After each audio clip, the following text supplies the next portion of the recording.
రాజ్యాంగ సంక్షోభం రాకుండా సుప్రీంకోర్టు ఒక బ్రేక్ వేసిందని చెప్పాలి. ఎన్నికల కమిషనర్ల నియామకానికి సంబంధించి సుప్రీంకోర్టు చీఫ్ జస్టిస్ కూడా ఉండేలాగా ఒక కమిటీని గతంలో తన తీర్పు ద్వారా ఆదేశాలు ఇచ్చింది సుప్రీంకోర్టు.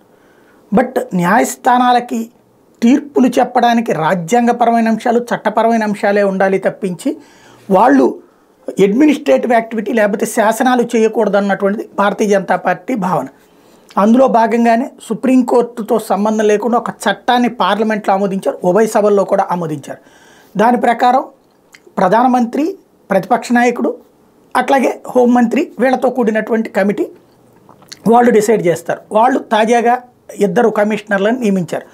దాన్ని సవాల్ చేస్తూ సుప్రీంకోర్టులో పిటిషన్ వేస్తే ఆ పిటిషన్ని విచారణకు స్వీకరించింది సుప్రీంకోర్టు. కాబట్టి ఇంకా అసలు మొత్తం రాజ్యాంగం, ఎందుకంటే రాజ్యాంగ సంక్షోభం రావాలి, ఎందుకని ఆ బిల్లును కనుక ఆపేసిందంటే కోర్టు మొత్తం ఎన్నికల ప్రక్రియ అంతా ఆగిపోతుంది. అయితే కాస్త ప్రాప్త కాలజ్ఞత ప్రదర్శించింది కోర్టు.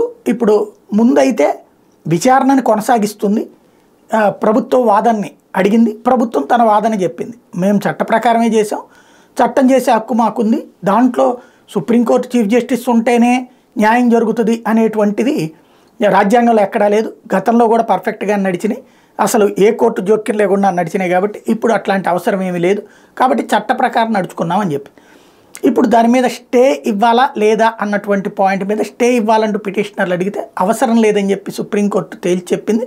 ముందైతే ఎన్నికల విధులు నిర్వర్తించేసేటటువంటి బాధ్యతలకు అడ్డుపడదలుచుకోలేదు. ఆ తర్వాత ఎన్నికలు అయిపోయాక మళ్ళీ చట్టానికి సంబంధించినటువంటి అంశం రావచ్చు.